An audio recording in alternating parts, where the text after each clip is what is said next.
Infertile millionaire had no idea he had children, until two poor little boys rang his doorbell asking for help. Before we dive into the story, drop a comment below and tell us where you're watching from. Enjoy the story. The December wind howled through Manhattan's steel canyons as Ethan Blackwood stood by the floor-to-ceiling windows of his penthouse, watching the violent storm unleash its fury on the city. At 45, he had everything money could buy, except connection. The diagnosis from his childhood still echoed in his mind. Infertile. A cruel sentence that had shaped his life choices, his failed marriage, and ultimately, his isolation. Lightning illuminated the skyline as rain pounded against glass. Ethan sipped his single malt scotch, savoring the burn while reviewing acquisition projections on his tablet. Another late night alone, just how he preferred it. His minimalist penthouse, situated 60 floors above the chaos of New York, served as both sanctuary and prison.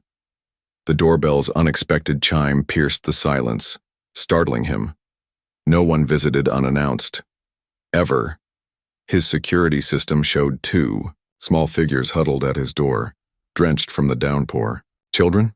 At this hour? Curiosity overrode caution as Ethan approached the door. Security breach on level 60, he muttered, opening the door to find two identical boys staring up at him. About 8 years old, soaked to the bone, their clothes, worn but clean. But it was their eyes that froze Ethan in place, startlingly blue, the exact unusual shade as his own. "Are you Mr. Blackwood?" one boy asked, his voice steady despite his shivering frame. "Yes," Ethan replied cautiously. "Who are you? How did you get past building security?" The second boy stepped forward. "I'm Tyler, and this is Ryan," he said, gesturing to his twin. "We told the doorman it was an emergency." A flash of lightning illuminated their faces, identical down to the arrangement of freckles across their noses. "Our mom needs help," Ryan continued, his small hands clutching a plastic bag. "She's really sick." "Your mother sent you here? In this storm?" Ethan's brow furrowed. "Who is she?" Tyler shook his head. "She doesn't know we came, but we found this." Ryan carefully removed a photograph from the plastic bag, protected from the rain. With trembling fingers, he handed it to Ethan. The moment Ethan saw the image, his world tilted on its axis. A much younger version of himself, barely recognizable at 23, stood smiling awkwardly outside a fertility clinic where he'd donated sperm as a broke medical student, before discovering his own diagnosis had been incorrect. But after, he'd donated multiple samples. "Mom kept this," Tyler said quietly. "She told us our father was a medical student who helped people have babies when they couldn't. She said he had our eyes." Ethan's heart hammered against his ribs. It couldn't be possible. Yet the mathematical evidence stood before him. Twin boys, born approximately 9 months after his donation, with his distinctive eye color and facial structure. "She's dying," Ryan whispered, his small voice breaking. "And we didn't know what else to do." The implications crashed over Ethan like a tidal wave. These children, these boys with his eyes, were claiming to be his biological sons. Sons he never knew existed from a donation he'd made when he believed he could never have children of his own. "Please," Tyler pleaded, his composure finally cracking. "She needs a doctor. A good one." As another crash of thunder shook the building, Ethan made a decision that would forever alter the carefully controlled life he'd built. "Where is your mother?" The twins exchanged a glance of desperate hope, and in that moment something primal and unexpected stirred within Ethan Blackwood's chest, an instinct to protect these children who, against all odds, might be carrying his DNA. The journey to Jessica Parker's apartment felt surreal to Ethan.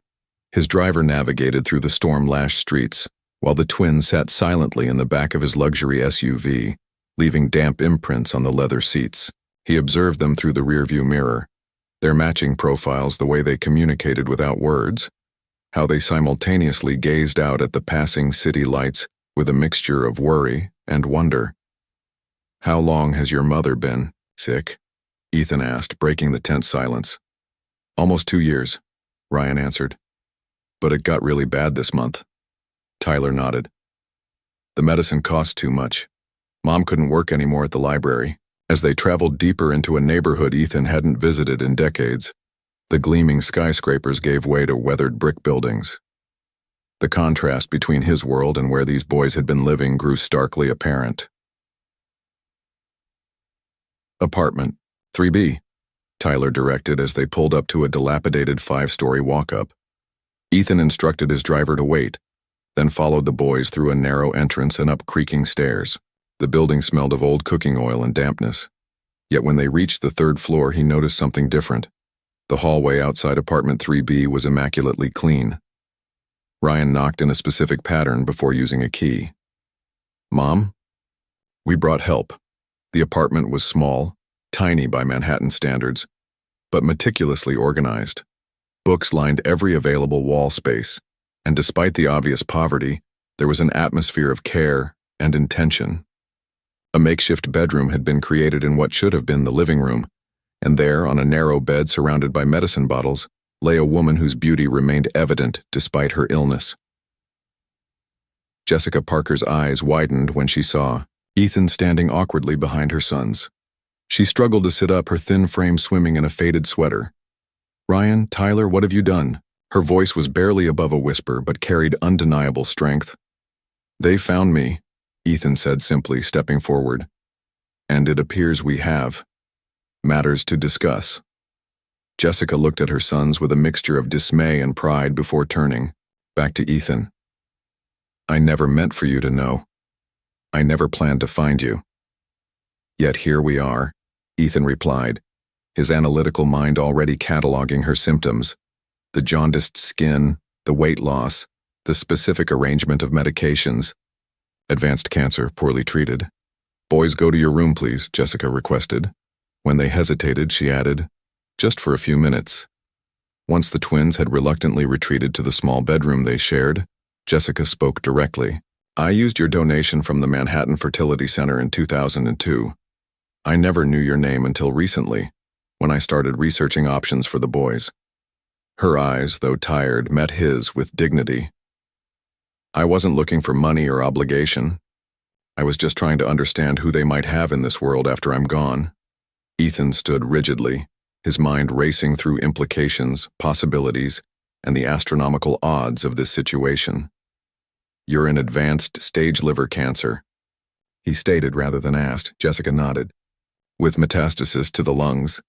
You need proper medical care immediately. What I need is to ensure my sons will be safe when I'm gone, she countered. I've been trying to arrange foster placement that would keep them together, but I'm calling my medical team, Ethan interrupted, already pulling out his phone. We're transferring you to Mount Sinai immediately. Jessica started to protest, but a coughing fit overtook her. When it subsided, she looked at him with a mixture of resignation and relief. The boys will come with us for now, Ethan said decisively, though his internal voice screamed at the recklessness of this commitment. What did he know about caring for children? Yet something primitive and unexpected had awakened in him, a fierce protectiveness toward these boys who shared his rare eye color and, potentially, much more. Within 30 minutes, Ethan's influence had arranged an ambulance and direct admission to one of New York's premier hospitals. As medical personnel carefully transferred Jessica to a stretcher, the twins watched with the stoic expressions of children who had grown accustomed to crisis. You'll come too? Ryan asked Ethan, his small hand unconsciously reaching toward the man he'd just met. Ethan hesitated for only a moment before nodding. Yes, I'll be there. As they descended the stairs, Jessica weakly grasped Ethan's sleeve. They're good boys, she whispered. The best of me. And perhaps the best of you too. Though you never knew. Ethan felt torn between the urge to flee this unexpected responsibility and an inexplicable pull toward these children. His carefully structured life was unraveling by the minute, yet he couldn't bring himself to walk away. Not when those familiar blue eyes looked to him with such desperate hope. The ambulance doors closed on Jessica while the twins stood shivering on the sidewalk, suddenly looking much younger than their 8 years. Ethan placed a hesitant hand on each of their shoulders. "You'll come to my home tonight," he said, the words surprising even himself. "While the doctors help your mother." As his driver opened the car door, Ethan glanced back at the crumbling apartment building, then at the two small boys now in his care. In the space of 2 hours, everything he thought he knew about his life, his future, and his past had been irrevocably altered. Ethan's penthouse had never felt so chaotic. For a man whose life operated with precision timing and minimalist order, the presence of two energetic 8-year-olds was like introducing hurricanes to a laboratory. "Mr. Blackwood, do you really have a robot vacuum?" Ryan asked, chasing after the sleek device that had emerged from its charging station, startled by unfamiliar movement patterns. "It's autonomous," Ethan replied absently, speaking into his phone, while simultaneously trying to process the hospital's update on Jessica's condition. "And please don't touch the—" A crash from the kitchen interrupted him. Tyler had been exploring the refrigerator and knocked over Ethan's carefully arranged collection of protein shakes. Mrs. Chen, Ethan's housekeeper of 10 years, stood frozen, in disbelief, watching twin boys transform her immaculate domain into disarray within minutes of arrival. "Sir, perhaps the children would like some actual food," she suggested, eyeing the spilled protein drinks with dismay. Children typically require more substantial nutrition than performance supplements. Ethan blinked, realizing he had no idea what 8-year-olds ate. "Yes, arrange that and prepare the east guest room." "Both in one room, sir?" Mrs. Chen asked quietly. "They're twins. They share already," Ethan replied, though uncertainty flickered in his eyes. Later that evening, after a hastily arranged dinner of chicken nuggets and macaroni, delivered from a restaurant since Ethan's kitchen contained nothing remotely child-friendly, Ethan showed the boys to their temporary quarters. "You'll stay here while your mother receives treatment," he explained stiffly, demonstrating the electronic controls for the blinds and temperature. "Mrs. Chen will be available if you need anything." The boys stood silently, taking in the vast, sterile guest room with its king-sized bed and minimalist decor. Their small backpacks, hurriedly packed before leaving their apartment, looked pitifully inadequate against the luxurious backdrop. "Can we visit Mom tomorrow?" Tyler asked, his voice small but determined. "Yes," Ethan nodded, relieved to have a concrete answer to at least one question. "I've arranged visiting hours." Ryan approached the floor-to-ceiling windows, pressing his face against the glass to view the glittering city 60 floors below. "We can see everything from here." "Don't touch the glass," Ethan said automatically, then softened at Ryan's immediate recoil. It's just difficult to clean the fingerprints." An awkward silence fell. These children, possibly his biological sons, were now temporarily in his care, yet Ethan had no idea how to connect with them. His entire adult life had been structured around the belief he would never have children, a fact that had contributed to the dissolution of his marriage years ago. "We won't break anything," Tyler promised solemnly. "And we can sleep on the floor, if you want. We don't need the big bed." Something in Ethan's chest tightened at those words. "The bed is for you," he said more gently. "Get some rest. Tomorrow we'll figure things out tomorrow." As he turned to leave, he noticed neither boy unpacked their backpacks, leaving them neatly zipped beside the door, ready for a quick departure. The implication was clear. They didn't expect to stay. In the hallway, Ethan leaned against the wall, overwhelmed by the sudden responsibility thrust upon him. His phone buzzed with hospital updates, board members' concerns, and his assistant's increasingly urgent questions about his schedule disruptions. Meanwhile, through the slightly ajar door, he could hear the twins whispering, "Do you think Mom will be okay in that hospital? Mr. Blackwood seems to know important people. Maybe they can make her better. Do you think he's really our dad? He has our eyes. Mom always said our eyes came from our father." Ethan walked quietly back to his office, the weight of those innocent speculations heavy on his shoulders. His structured world was crumbling, yet beneath the anxiety stirred something unexpected. Curiosity about these boys who might be a part of him he never knew existed. "I said breakfast is at 7, Ethan stated, finding the twins already raiding his kitchen at 5:15 a.m. Tyler stood on a chair reaching for cereal boxes while Ryan attempted to operate the complex coffee machine. "We always make breakfast," Ryan explained, pressing buttons randomly.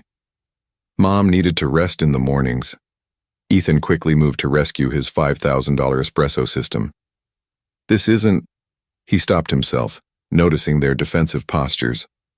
These weren't employees missing a deadline or board members challenging his authority. These were children who had been caring for their sick mother. "Your mother is receiving excellent care," Ethan said, softening his tone. "The doctors are optimistic about stabilizing her condition." This wasn't entirely true. Jessica's prognosis remained grave, but the boys' faces brightened with hope. Now, regarding breakfast, Ethan continued, awkwardly shifting to a more practical topic. "What do you normally eat?" "Cereal mostly," Tyler answered. "Sometimes toast with peanut butter. Occasionally eggs when Mom felt good enough to cook," Ryan added. Ethan nodded, making mental notes. His usual breakfast consisted of a protein shake consumed while reviewing market openings. Children clearly required different protocols. "Mrs. Chen will arrive at 6. She'll prepare proper breakfast," he decided. "Until then, perhaps you could watch television?" The suggestion felt foreign in his mouth. Television before work hours seemed wildly indulgent. "We don't want to disturb anything," Tyler said, carefully climbing down from the chair. "We can wait." Their caution struck Ethan again. These children, who should be carefree and demanding, instead moved through his space with the wariness of unwelcome guests. After Mrs. Chen arrived and prepared a breakfast that Ethan barely recognized, pancakes, shaped like animals, a concept he found puzzling but the boys found delightful. They visited Jessica at the hospital. The contrast between his penthouse and the sterile hospital room felt less jarring than the contrast between his awkward formality and the easy affection Jessica showed her sons. "The doctors say you've arranged for specialists," Jessica said, quietly when the boys were distracted by a nurse showing them the hospital's interactive patient system. "Yes. Dr. Mirandez is excellent in these cases," Ethan replied, maintaining professional distance despite the intimate circumstances. Jessica studied him. "They look like you." Ethan shifted uncomfortably. "The genetic testing will confirm." "I don't need testing to know," Jessica interrupted gently. "But I understand you require certainty." When he returned to the penthouse with the twins that evening, Ethan attempted to establish a schedule. "Bedtime is 8:30, breakfast at 7. My assistant Marion will arrange appropriate educational materials until we determine a more permanent schooling solution." The twins exchanged glances, that silent communication that fascinated and unnerved him. "We usually go to bed at 9, Ryan ventured. "And we do our lessons from the homeschool program Mom set up," Tyler added. Ethan frowned. "You're not currently enrolled in school?" "Mom homeschooled us this year because of her treatments," Ryan explained. "We're ahead in math and science, but behind in history." Later that night, reviewing Jessica's deteriorating test results, Ethan faced the uncomfortable reality that this temporary arrangement might become permanent. When he suggested the possibility of boarding school during a conference call with his lawyers, the words felt hollow. That night, checking on the twins before retiring, he found them asleep, but noticed their backpacks remained packed by the door, a silent reminder that in their minds this arrangement remained temporary. As Ethan quietly closed their door, he realized his corporate strategies for managing people were utterly ineffective with children who had already endured more emotional upheaval than most adults. The challenge facing him wasn't a business problem to solve, but a human connection to build, something that had never been in his 5-year strategic plan. The thunderstorm struck Manhattan with biblical fury. Rain lashed against the penthouse windows while lightning transformed the cityscape into stark flashes of silver and shadow. Ethan sat in his home office, reviewing Jessica's latest medical reports. The prognosis wasn't improving. Aggressive. Treatments might buy time, but the specialists were no longer discussing recovery. A particularly violent thunderclap shook the building, and seconds later, the penthouse plunged into darkness. "Backup generators should engage momentarily," Ethan muttered, reaching for his phone to illuminate the suddenly dark office. When the emergency lights failed to activate, he frowned. Even his redundancy systems had failed, unprecedented in this building. A small sound from the hallway caught his attention. Moving carefully through the darkness, Ethan followed the noise to the twins' room. The door stood ajar, and his phone's light revealed an empty bed. "Ryan? Tyler?" he called, momentary panic rising in his chest. A whimper from the corner answered him. His light found them huddled in the narrow space between the bed and wall, blanket pulled over their heads, trembling with each thunderclap. "The power system has temporarily failed," Ethan explained, approaching cautiously. "There's no need for concern." "We don't like storms." Ryan's voice was barely audible beneath the blanket. Tyler added, "The thunder sounds like everything's breaking." Ethan stood awkwardly, uncertain how to proceed. Children's fears weren't covered in his expertise. He'd built technological empires, navigated trillion-dollar markets, but comforting frightened children was entirely outside his competency. Another flash of lightning illuminated the room, followed by a deafening crash that made even Ethan flinch. Both boys gave little cries of terror. Something primitive and protective stirred within him. Slowly, he sat down on the floor beside them. "When I was young," he heard himself saying, "perhaps your age, I was also afraid of thunderstorms." Seer. Blanket shifted slightly, revealing two pairs of identical blue eyes, his eyes peering out skeptically. "You were scared of storms?" Tyler asked doubtfully. "Indeed," Ethan replied, surprising himself with this admission. "I lived in a house with a tin roof. The sound was overwhelming."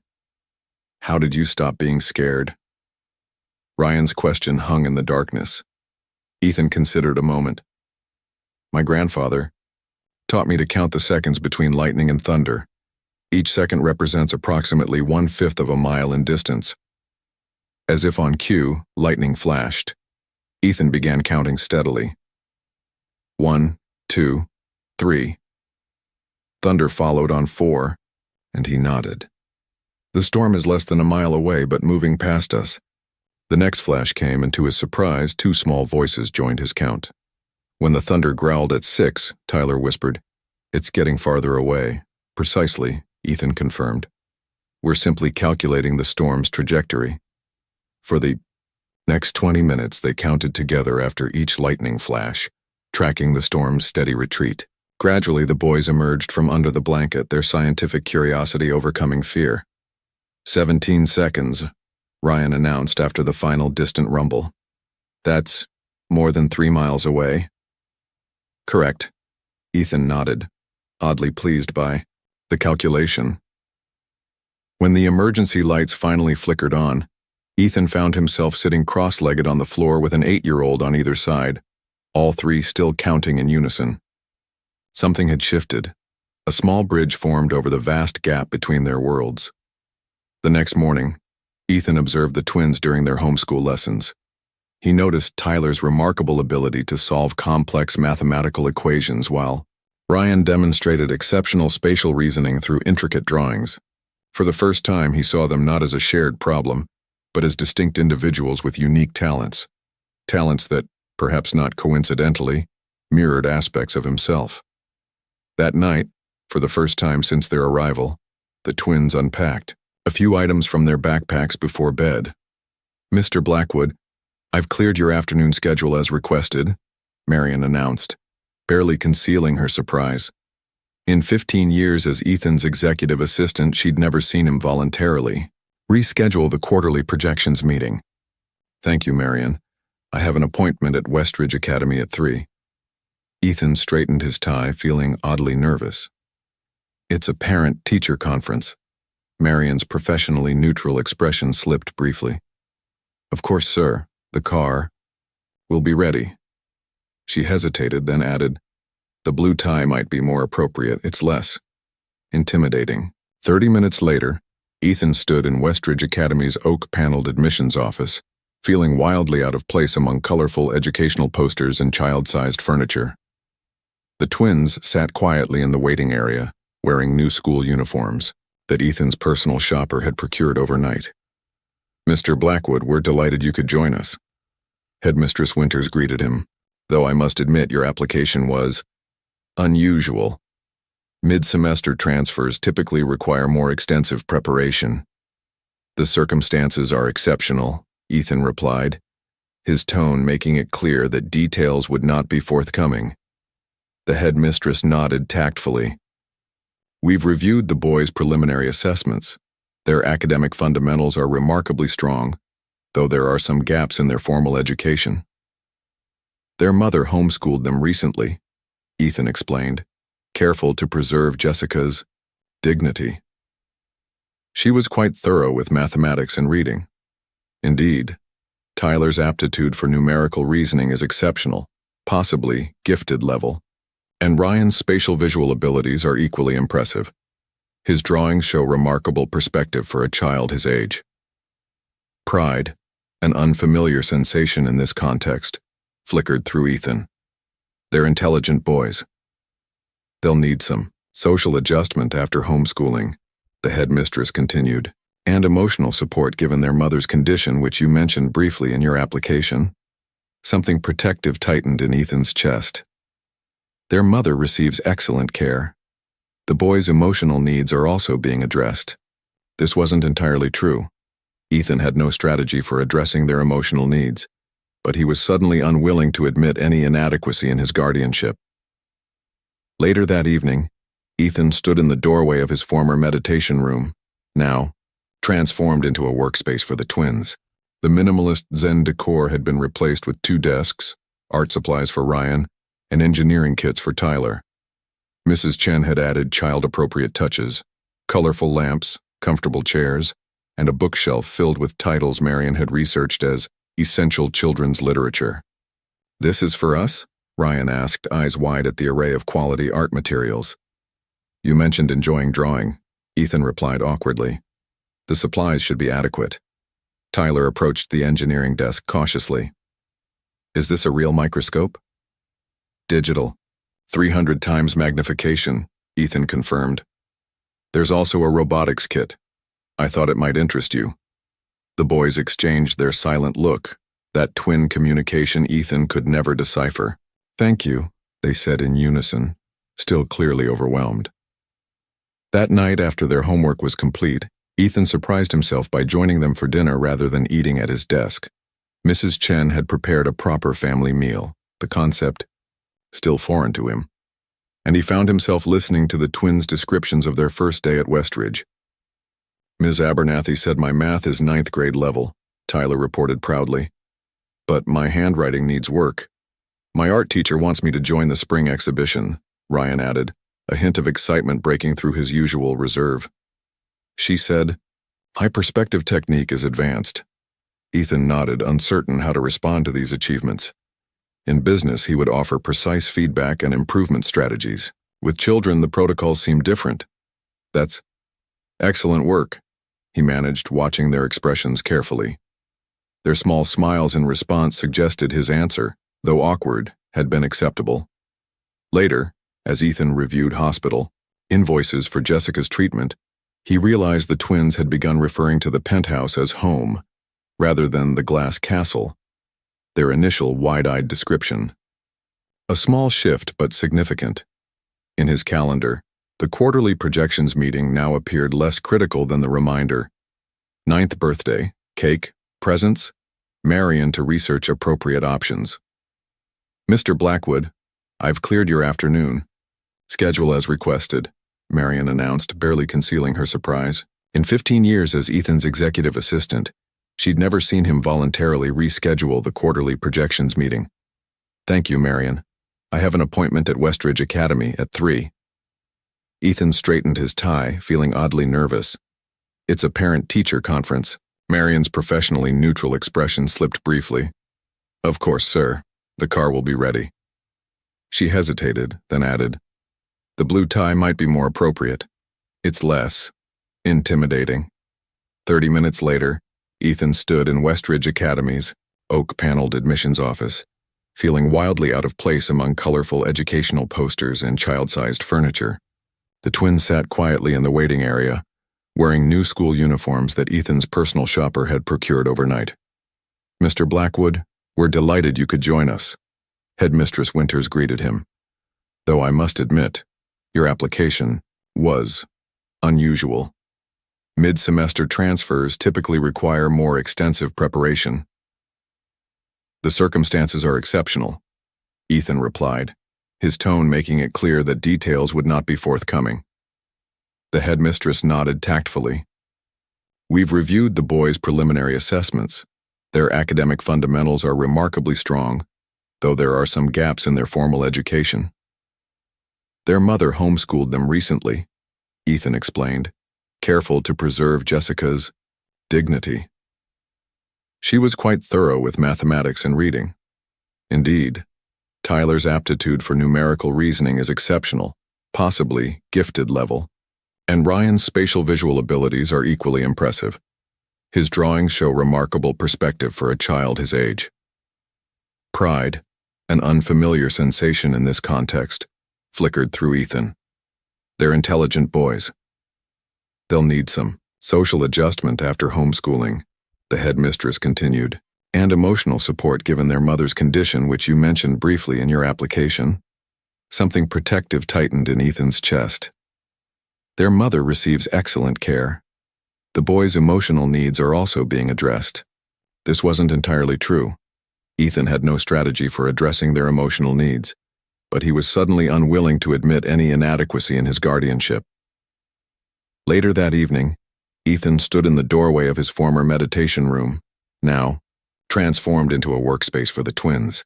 The minimalist Zen decor had been replaced with 2 desks, art supplies for Ryan, and engineering kits for Tyler.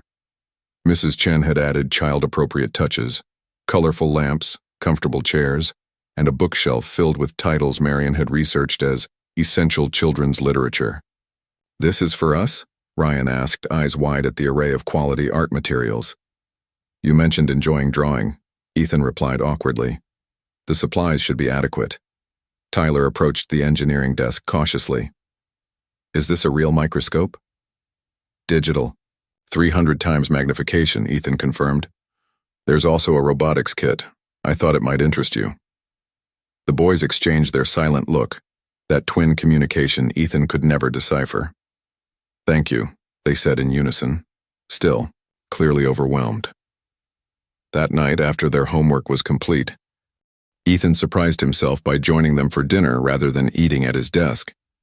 Mrs. Chen had prepared a proper family meal, the concept still foreign to him, and he found himself listening to the twins' descriptions of their first day at Westridge. "Ms. Abernathy said my math is 9th grade level," Tyler reported proudly. "But my handwriting needs work."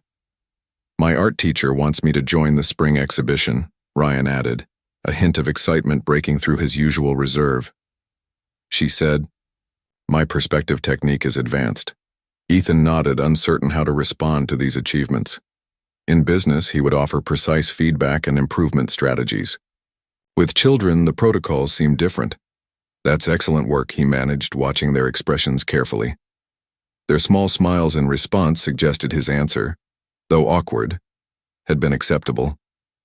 Later, as Ethan reviewed hospital invoices for Jessica's treatment, he realized the twins had begun referring to the penthouse as home, rather than the glass castle, their initial wide-eyed description. A small shift, but significant. In his calendar, the quarterly projections meeting now appeared less critical than the reminder. 9th birthday, cake, presents, Marion to research appropriate options. "The Singapore acquisition cannot proceed without your direct involvement, Ethan." Charles Westfield, CFO and Ethan's longest-standing board member, leaned forward across the conference table. "You've missed 3 critical meetings this month." Ethan maintained his composure, though internally he calculated how quickly he could end this meeting and still make Tyler's mathematics competition at Westridge Academy by 4 o'clock. "The preliminary framework is sufficient. Harrison can manage the details," Ethan replied, referring to his recently appointed Director of Operations, a position created specifically to handle responsibilities Ethan previously would never have delegated. Murmurs circulated among the board members. Judith Parsons, sharp-eyed and sharper-tongued, spoke next. There are concerns, Ethan. You've been distracted, unavailable. The market has noticed. Black Tech's stock is up 17% this quarter, Ethan countered smoothly. Despite your recent absence, not because of it, Charles retorted. And there are rumors. Ethan's phone vibrated. Marion's message read, Tyler's competition starts in 45 minutes. Driver ready. My schedule requires I conclude this meeting, Ethan stated, standing abruptly. Harrison has complete authority to finalize the Singapore parameters within the established guidelines. As he gathered his documents, Judith cleared her throat. Ethan, there's talk about children living in your residence. If your personal situation is affecting company operations, my personal life remains private. Ethan cut her off with a coldness that had once been his standard operating mode. The company's performance speaks for itself. The tension followed him into the elevator, where he quickly exchanged his formal jacket for a more casual blazer that Marion had thoughtfully left with the driver. Appearance at a children's school event apparently required different protocols than board meetings. He arrived at Westridge Academy with 7 minutes to spare, slipping into the auditorium, where parents clutched programs and smartphones with equal fervor. Ethan felt conspicuously out of place, a sensation he'd experienced more frequently since the twins' arrival 9 weeks ago. Tyler spotted him from the competitors section, his small face lighting up with surprise and relief. Ethan nodded in acknowledgement, something warm and unfamiliar spreading in his chest at the boy's reaction to his presence. The competition proceeded with surprising intensity for an elementary school event. Tyler advanced through each round, his mathematical prowess evident even to the other parents, who whispered among themselves while glancing in Ethan's direction. That's Ethan Blackwood's son, he overheard. I didn't know he had children. Apparently very recent. My husband works at Black Tech, says Blackwood's been restructuring his entire schedule around these mystery kids. Adopted? They look just like him, though. Ethan ignored the speculation, focusing instead on Tyler's confident handling of complex equations. When the final scores were tallied and Tyler placed second, Ethan felt an irrational surge of pride that had nothing to do with winning. As they walked toward the car, Tyler clutching his silver medal, the boy asked hesitantly, Are you disappointed I didn't get first place? The question stopped Ethan mid-stride. Why would you think that? Tyler shrugged, studying his shoes. You're always the best at everything. Your company is always first. Ethan considered his response carefully.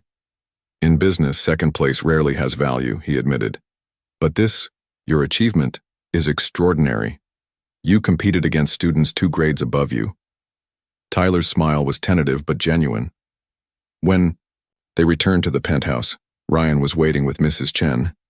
His disappointment was palpable. Did you see my art exhibition? It started at 3. The realization hit Ethan like a physical blow. 2 events, 2 boys, 2 places he couldn't be simultaneously. The simplest of parental dilemmas, yet he'd failed to anticipate it. For once, Ethan Blackwood found himself without a strategic response. That evening, his phone rang with a name he hadn't seen in years. Victoria. His ex-wife's timing had always been impeccable and problematic. Ethan, darling, her voice purred through the speaker. I hear you've been keeping secrets. Twin boys, how absolutely fascinating. Victoria's sudden reappearance in his life triggered old defense mechanisms. Ethan retreated to familiar territory. Work. The Singapore acquisition demanded attention. The board required reassurance. Market analysts needed statements. All reasonable excuses to insulate himself from the emotional complexities that had invaded his carefully structured life.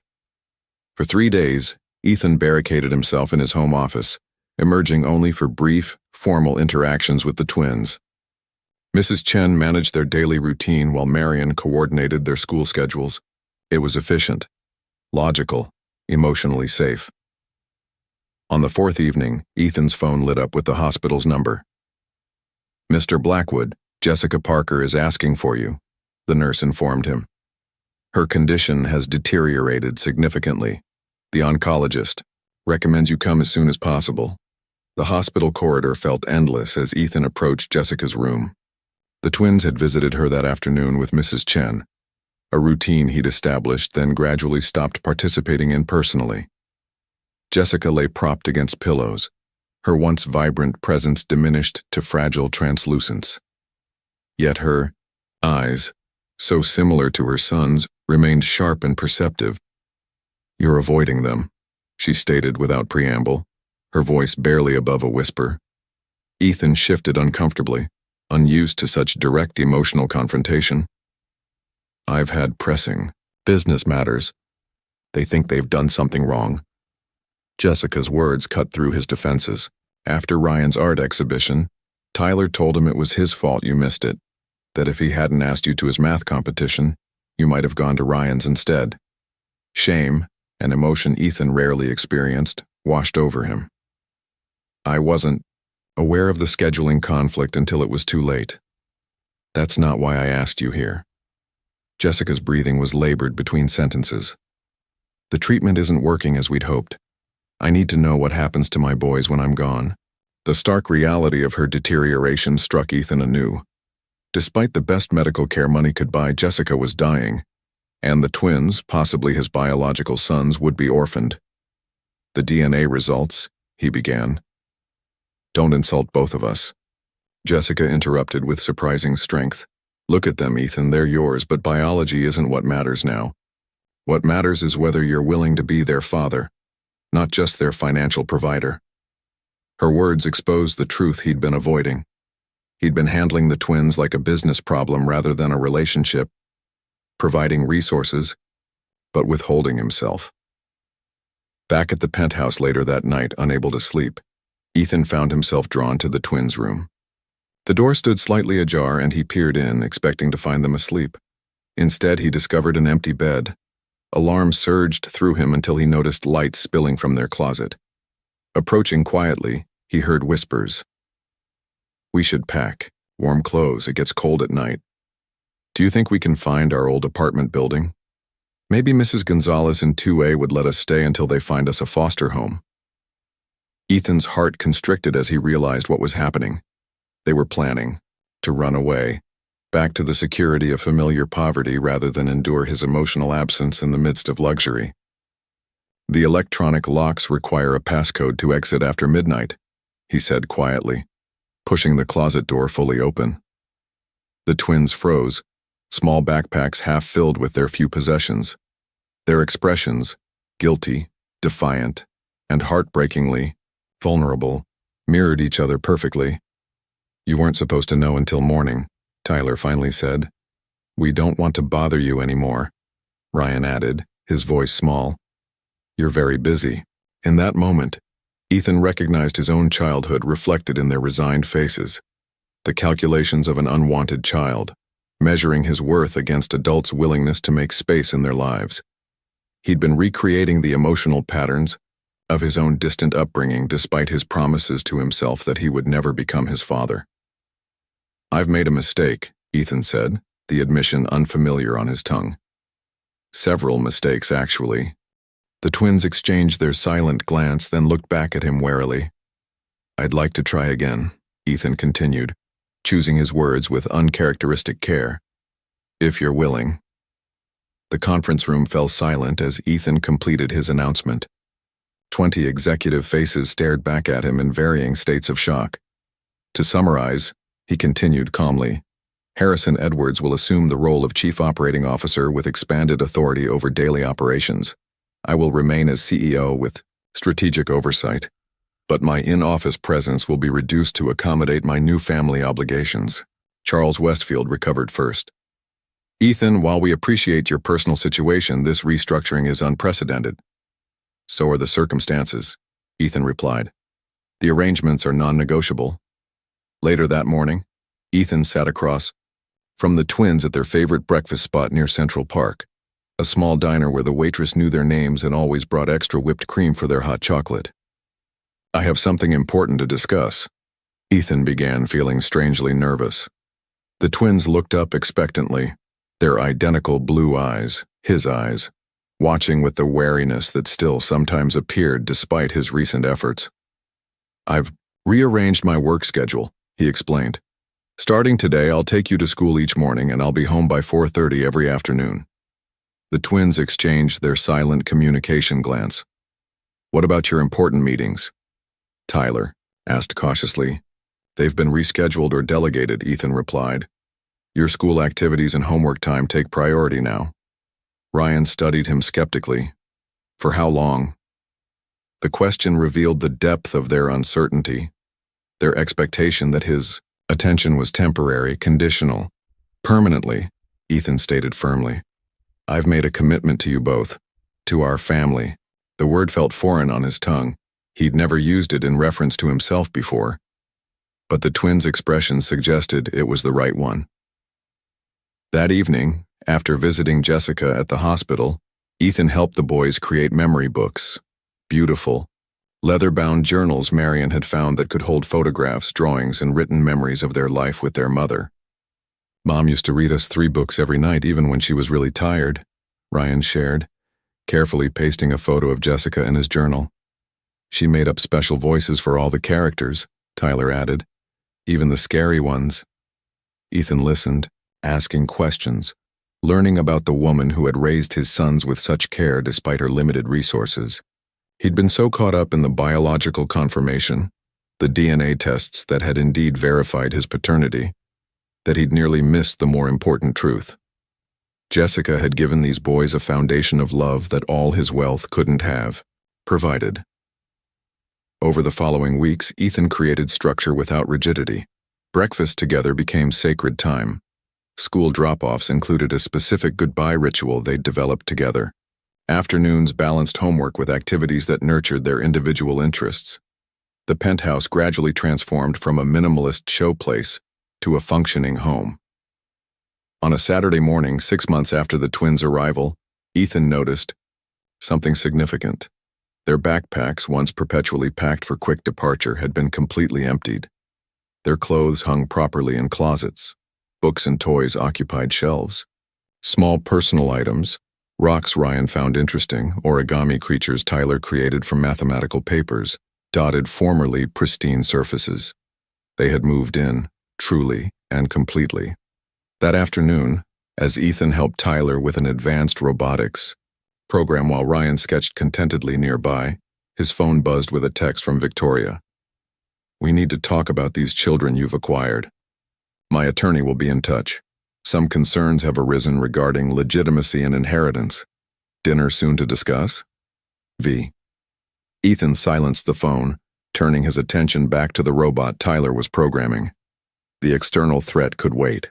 This moment, this hard-won peace with his sons, took precedence over everything else. For the first time in his adult life, Ethan Blackwood had rearranged his priorities around people rather than profit, and found himself strangely content with the trade. Dad, watch this, Tyler called out, his robot navigating the obstacle course they'd constructed across the living room floor. The small machine beeped triumphantly as it reached the finish line without a single collision. Ethan looked up from his tablet, momentarily startled by the casual use of Dad, a recent development that still caught him off guard but warmed something deep in his chest. Impressive programming, he acknowledged. Your algorithm accounts for variable speeds on different surfaces. Tyler beamed at the technical observation. At 9 years old, he thrived on specific feedback rather than generic praise, a trait Ethan recognized in himself. From the art corner they'd established near the windows, Ryan called, I finished the skyline drawing, want to see? The brothers had developed distinct personalities in the 6 months since arriving at the penthouse. Tyler was methodical, precise, drawn to mathematics and engineering challenges that reflected Ethan's own analytical mind. Ryan possessed an emotional intelligence that sometimes unsettled Ethan with its accuracy, along with artistic talents that transformed how he saw the world. Later that afternoon, they visited Jessica at the hospital. Her condition had stabilized temporarily, allowing for longer, more meaningful visits. The sterile room had been transformed with the boys' artwork, photographs, and small treasures, creating a space that felt almost like home. They beat me at chess yesterday, Ethan told Jessica as the twins explored the hospital's newly installed game room down the hall. Both of them consecutively. Jessica smiled weakly. They've always been strategic thinkers. You should see them negotiate bedtime. An easy rapport had developed between them. Co-parents in an impossible situation, unified by their shared concern for the boy's well-being. Tyler called me Dad this morning, Ethan said quietly. Jessica's eyes softened. How did that feel?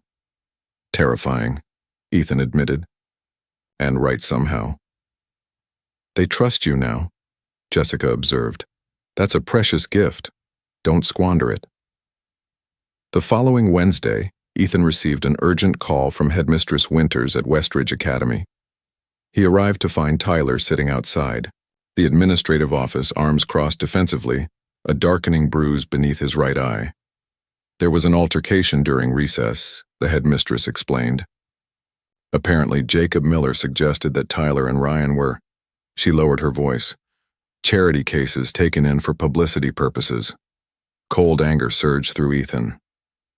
And the other child's punishment?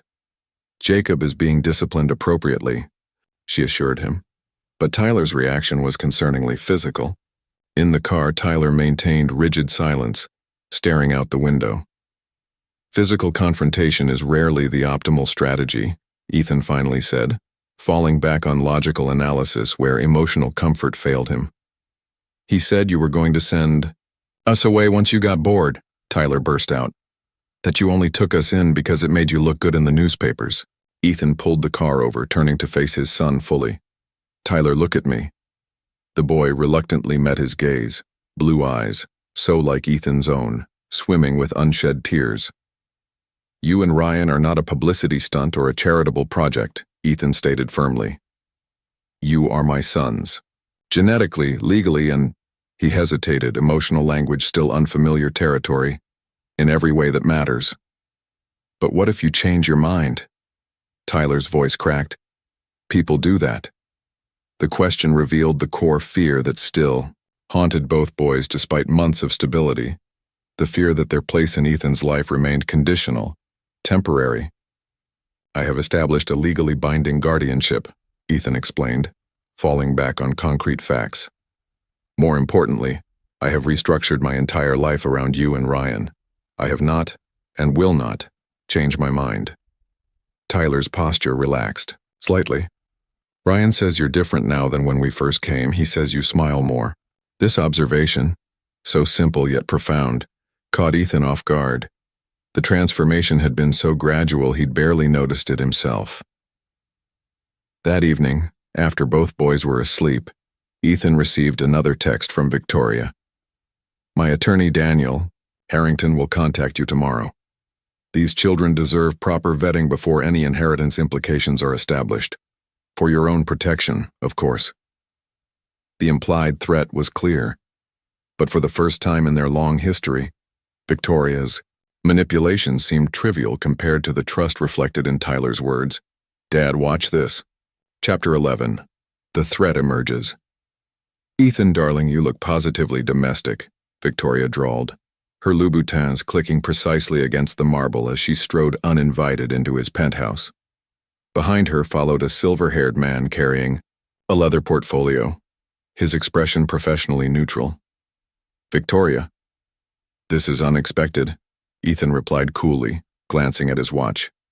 The twins would be home from their robotics club in 30 minutes, a deliberately scheduled intersection he wanted to avoid. This is Daniel Harrington, Victoria continued as if he hadn't spoken, one of New York's premier inheritance attorneys. He's concerned about your recent acquisitions. Daniel stepped forward, extending his hand. Mr. Blackwood, I specialize in protecting family assets from fraudulent claims. Ethan ignored the offered handshake. My sons are not acquisitions, and there is nothing fraudulent about their situation. Victoria settled herself on the sofa, once her favorite during their marriage, and examined the transformed living space with theatrical dismay.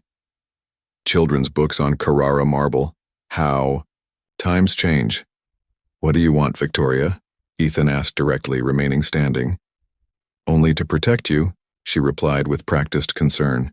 These children appeared quite suddenly, with a convenient story about fertility clinic donations. Have you considered the possibility that this dying woman targeted you specifically? Your net worth would make you an attractive mark. The DNA tests confirmed paternity weeks ago, Ethan stated flatly. Daniel cleared his throat. With respect, Mr. Blackwood, DNA tests can be manipulated. We would recommend independent verification through our specialists. Completely confidential, of course, Victoria added smoothly. We wouldn't want the press speculating about your sudden foray into fatherhood. Something in her tone triggered Ethan's instincts. You've been investigating Jessica. Victoria's slight smile confirmed his suspicion. Simply preliminary due diligence. Her employment history at the library checks out, though her financial situation was more complex than one might expect. Several large withdrawals before her diagnosis. Interesting timing. The insinuation hung in the air, calculated to plant seeds of doubt. Before Ethan could respond, the elevator chimed, announcing an arrival. Mrs. Chen appeared, her normally impassive face showing unusual concern. Mr. Blackwood, the hospital called. Ms. Parker has taken a turn. The boys are already on their way there with Marion. Ethan moved immediately toward the door, all thoughts of Victoria forgotten. We'll continue this discussion later, Daniel called after him. This situation has significant implications for your estate planning. At the hospital, Ethan found the twins in the family waiting area, their faces pale with fear. Marion sat between them, her usual professional demeanor softened by genuine concern. The doctors are with her now, Marion explained quietly. Her oxygen levels dropped suddenly. Ryan looked up at Ethan, his artistic sensitivity making him particularly vulnerable to emotional currents. Is Mom going to die today? The direct question struck Ethan like a physical blow. His old self would have retreated into clinical facts or vague reassurances. Instead, he knelt before his sons. I don't know, he answered honestly. The doctors are doing everything possible. Tyler's expression hardened with the stoicism that was his emotional armor. We should be with her. Yes, Ethan agreed, as soon as the doctors say it's all right.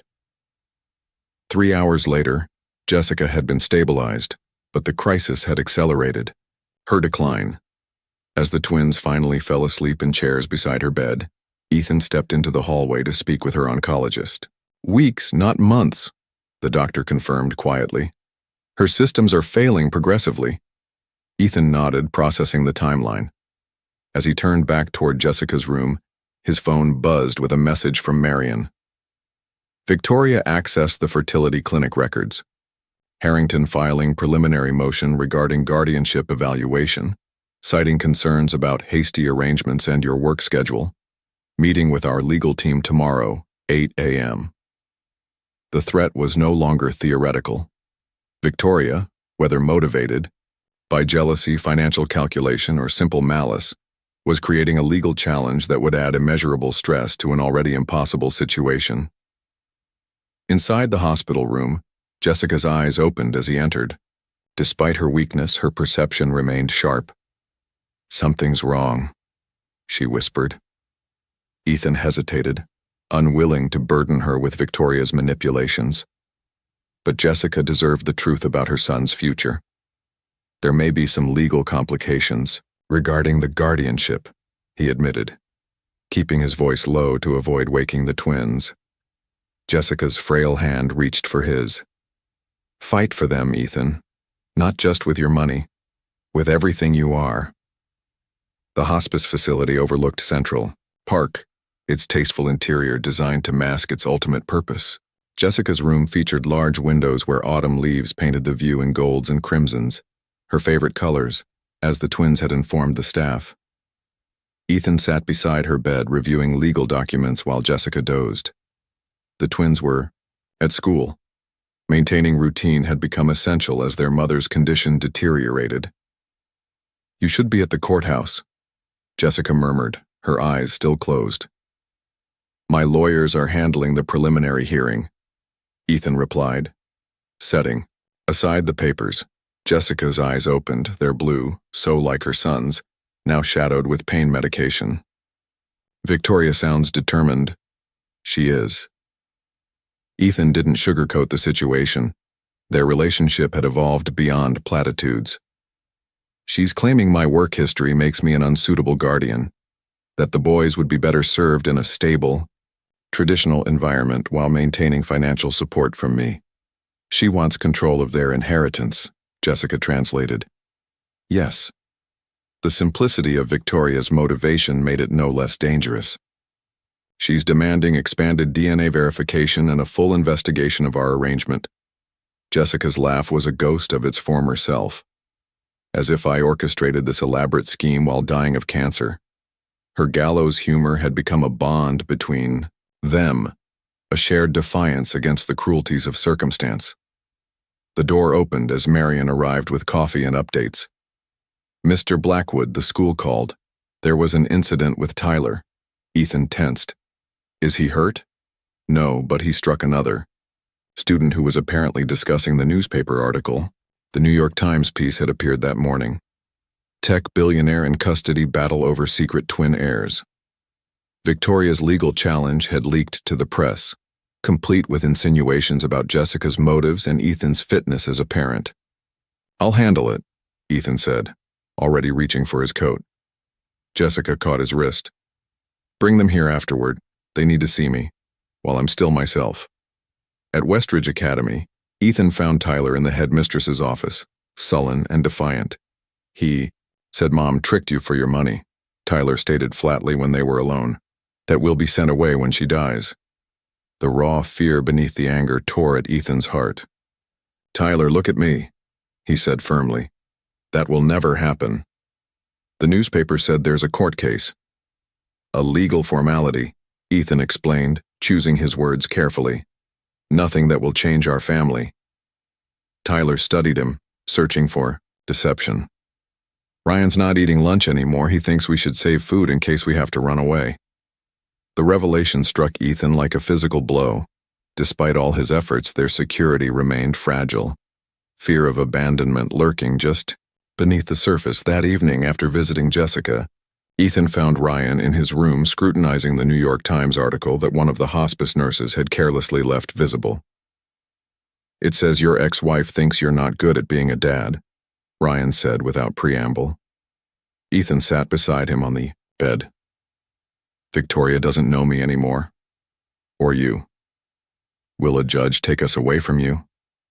No, Ethan stated with a certainty he wasn't entirely sure he could guarantee. Our family stays together. But what if... Ryan, Ethan interrupted gently. Do you remember when you first came here? How your backpacks stayed packed by the door for weeks? Ryan nodded. You were afraid to believe this was permanent, Ethan continued. But now your drawings are on the refrigerator, your books fill the shelves, and this morning you argued with Tyler over whose turn it was to feed the fish in our aquarium. This is our home, Ryan acknowledged quietly. Yes. And nothing, no legal challenge, no newspaper article, changes that fact. Later that night, Ethan found the twins huddled together in Tyler's bed, whispering intensely. They froze when they spotted him in the doorway. We're not running away, Tyler said quickly. We were just making a plan, just in case. The persistent fear behind those words crystallized something in Ethan. Tomorrow he would face Victoria and her lawyer in court, but tonight, he needed to give his sons something stronger than legal reassurances. Move over, he said, surprising them all by sitting on the edge of the bed. Let me tell you about the first day you arrived on my doorstep and how you changed everything. Jessica Parker died peacefully on a Thursday morning, her sons and Ethan at her bedside. She'd used her final moments of lucidity to give each boy a private message, then squeezed Ethan's hand and whispered, "They're worth everything." The funeral was small but beautiful, arranged by Ethan with input from the twins. Ryan had insisted on yellow roses, his mother's favorite, while Tyler had selected music from her cherished vinyl collection. At 10 years old, they conducted themselves with a dignity that moved even the hospice staff to tears. As the service concluded, Victoria approached, her black designer dress immaculate, her expression a practiced mask of sympathy. Daniel Harrington flanked her, carrying a manila envelope. Not now, Ethan warned quietly. The court doesn't pause for sentiment, darling, Victoria murmured, extending the envelope. We have a hearing scheduled for Monday. Ryan's artist's eye caught the exchange. Who's that lady? He whispered to Ethan. No one important, Ethan replied, turning away from Victoria to focus on his sons. Monday arrived with grim inevitability. Ethan had prepared the twins as best he could, explaining that they would stay with Marion during the hearing, emphasizing that this legal procedure was merely a formality, just grown-ups talking to a judge about paperwork. He'd simplified, not wanting to burden them with the full stakes of the proceeding. Judge Eleanor Michaels studied the documents before her with methodical thoroughness, while Victoria's attorney presented their case. Mr. Blackwood's lifestyle is fundamentally incompatible with parenthood, Harrington argued smoothly. His company requires extensive travel. His work schedule historically extends well into the evening hours. The hasty nature of this guardianship arrangement raises serious concerns about proper vetting and the children's emotional stability. Ethan's attorney countered with evidence of the comprehensive changes implemented over the past 9 months. The COO appointment, the restructured schedule, the boys' academic progress and psychological evaluations showing healthy adjustment, despite their mother's illness. Furthermore, she continued, we have documentation of Ms. Taylor's inquiries into the children's potential inheritance and trust arrangements before initiating these proceedings. Victoria's expression remained impassive, though her manicured nails dug visibly into her palm. Judge Michaels removed her reading glasses. I'd like to speak with the children. Ethan's heart hammered against his ribs. He'd hoped to shield the twins from direct involvement. Ryan and Tyler entered the chambers minutes later, their matching navy suits, purchased for their mother's funeral, lending them a solemn appearance beyond their years. They sat side by side, shoulders touching for mutual support. I understand this has been a very difficult time for you. The judge began gently. I'm sorry about your mother. The twins nodded in unison, but remained silent. I need to ask you some questions about living with Mr. Blackwood, she continued. There's no right or wrong answer, I just want to know how you feel. Tyler, ever the protector, spoke first. He's our dad. The DNA test proved it, but that's not why he's our dad. Could you explain what you mean? The judge prompted. Tyler glanced at Ethan before continuing. When I was afraid to go back to school after some kids teased me, he didn't just tell me to be brave. He came to my classroom and talked to everyone about how sometimes smart people get bullied by people who don't understand them. Then he showed everyone cool technology and explained how math builds everything important. Ryan added softly, when I couldn't sleep after Mom went to the hospice, he sat with me every night and helped me draw pictures of happy memories with her. He never told me to stop crying. The judge nodded thoughtfully. And before you came to live with Mr. Blackwood, did you know him? No, Ryan answered, but Mom kept his picture. She said our eyes came from him. He's teaching us chess, Tyler volunteered, and he comes to all our school things now, even when he has important meetings.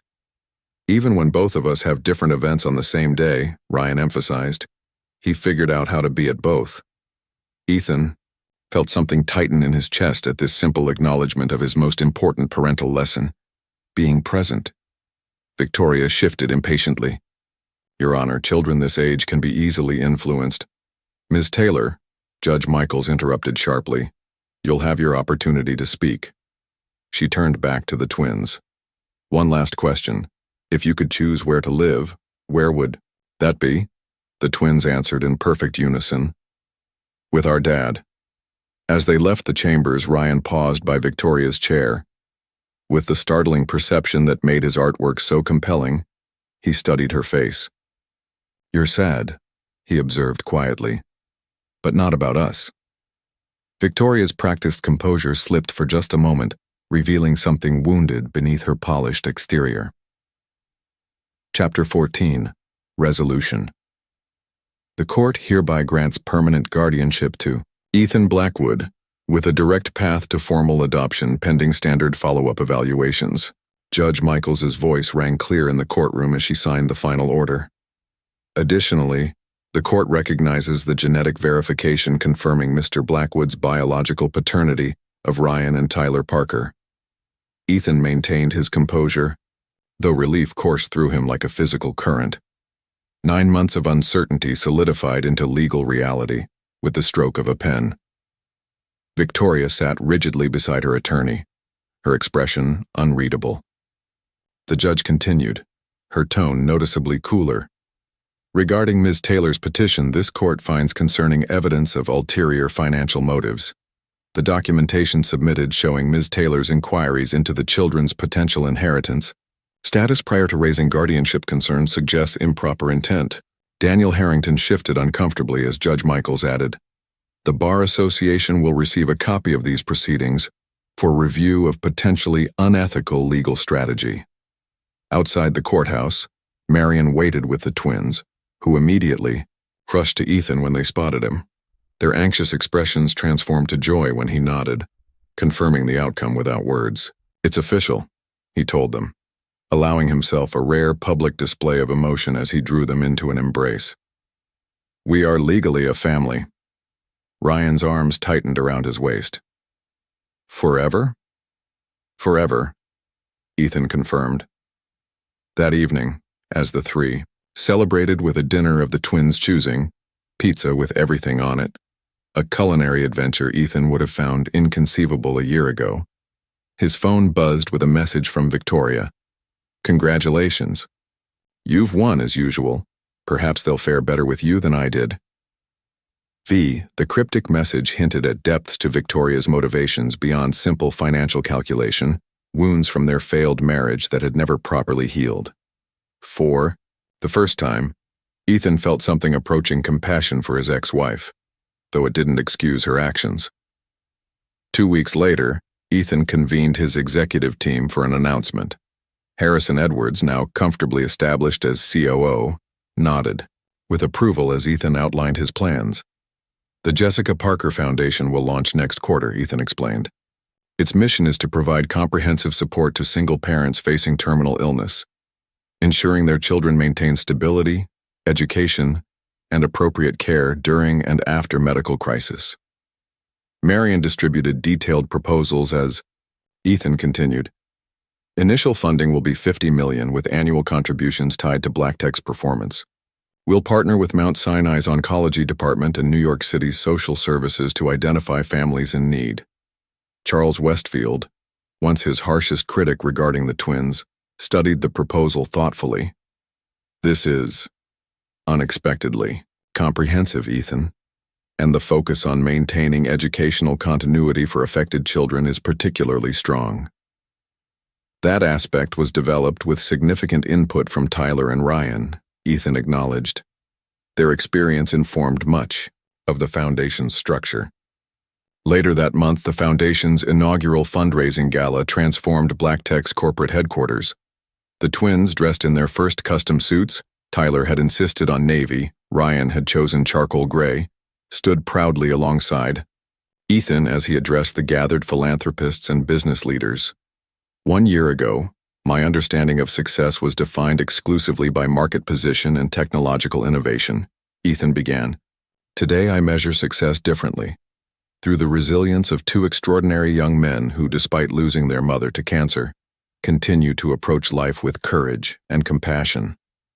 The twins exchanged their silent glance. That twin communication that Ethan had come to recognize if not fully understand.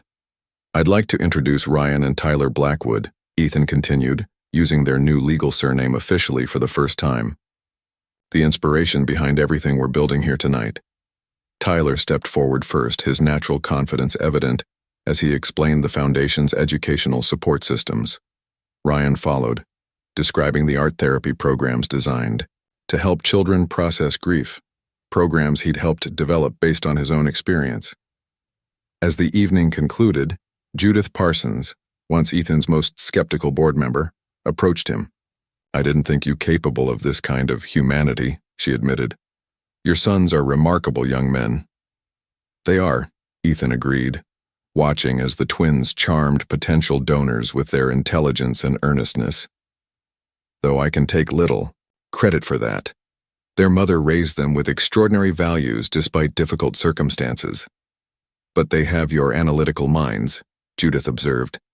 And now, perhaps, your capacity to change the world, just in a different way than you originally imagined.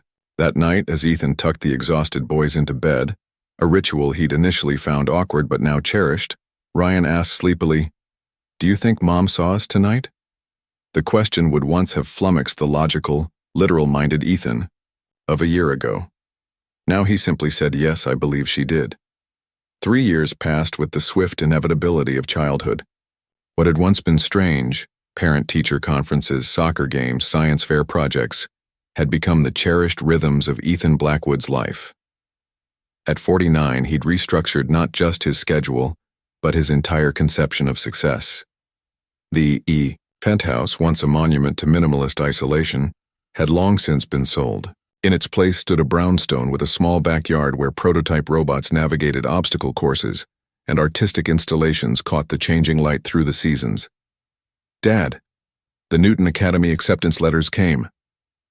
Tyler's voice echoed through the house as Ethan reviewed quarterly reports for the Jessica Parker Foundation, which now supported over 200 families nationwide.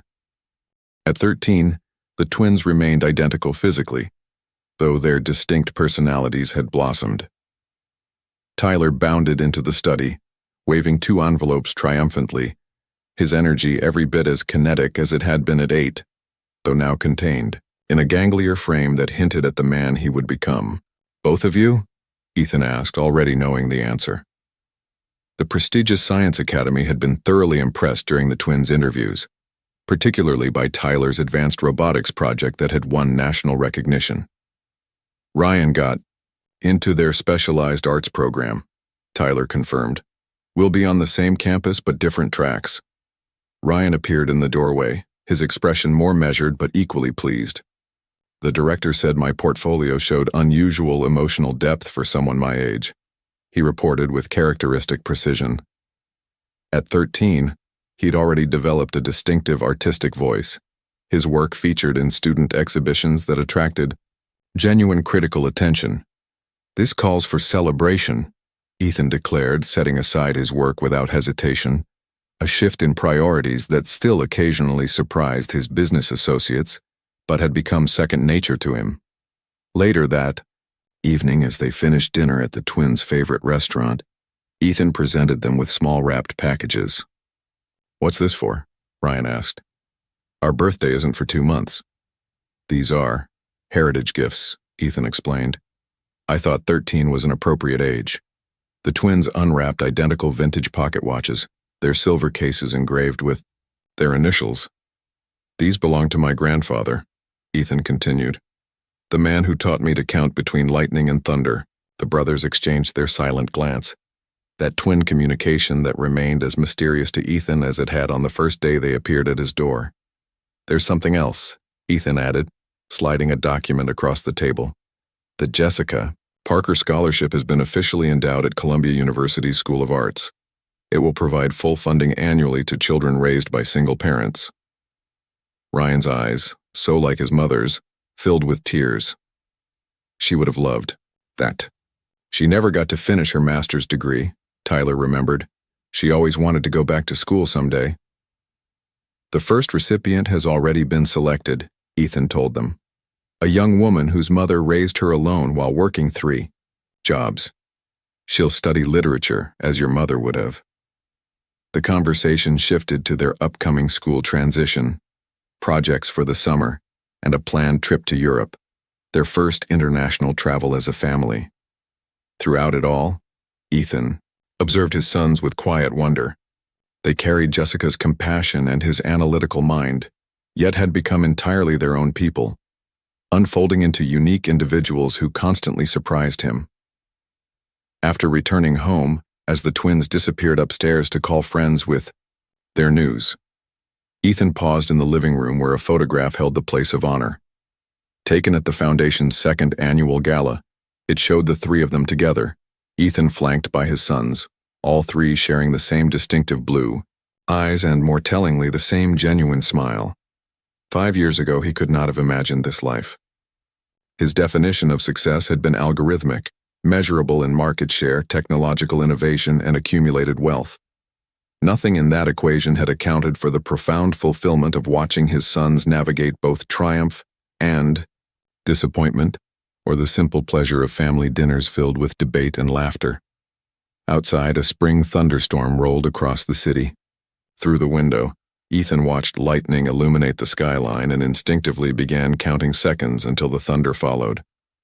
1, 2, 3. 2 voices joined his from the staircase, counting in perfect unison. The thunder arrived on 4, and Tyler announced, "Getting closer, but not too close." Ryan added with the quiet confidence of someone who had learned that storms eventually pass. Ethan nodded, surrounded by the family he never expected, formed not through traditional paths but through choices, challenges, and ultimately, love. The most valuable legacy of his life would not be measured in patents or profit margins, but in the 2 remarkable young men who had appeared at his door on a stormy night and changed everything. "No," he agreed, putting an arm around each of his sons. "Not too close at all."